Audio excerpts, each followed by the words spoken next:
হাবিলদার, ওর উপর কড়া নজর রাখো আর ওর ফোন ট্যাপ করো। ও নিশ্চয় ওর স্বামীর সঙ্গে যোগাযোগ করার চেষ্টা করবে। ঠিক আছে ম্যাডাম। তোমরা যাও সাথী, আমি একটু বাড়ির দিকে যাব।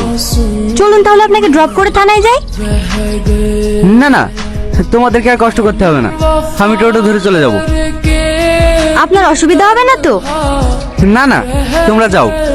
ঠিক আছে স্যার।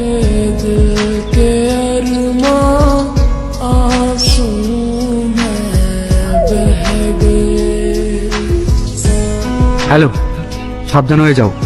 সাথী তোমাদের ফোন ট্যাপ করবে, কোনো যোগাযোগ করলে নতুন নাম্বার থেকে করবে, আর সিমটা অবশ্যই ভেঙে ফেলবে। আন্ডারস্ট্যান্ড? কেন চলে গেলে বাবা? আমি তোমাকে অনেক মিস করছি। আমার খুব কষ্ট হয় তোমার জন্য। কোথায় আছো বাবা? ফিরে এসো না। তুমি পারবে না, আমাকে দাও। বকো না তো, যাও গিয়ে রেস্ট করো। তুমি কি রান্না জানো বলো তো? আমি না জানলেও এই ফোনটা তো জানে। যাও, আমি 5 মিনিটে খাবার বানিয়ে নিয়ে আসছি। বাবা, আবার গুগল থেকে ডাউনলোড করবে নাকি? বকো না তো। এরপর একটুখানি নুন নুন নুন নুন, এই তো।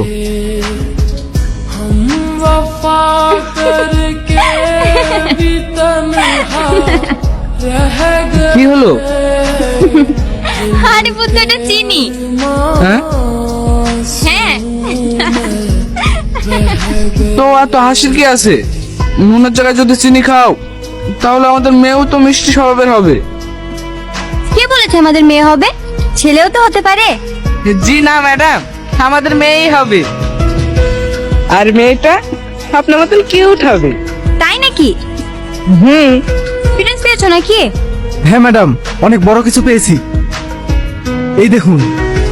जिंदगी एक प्यास बनकर रह गई, এইবার ঠিক আছে।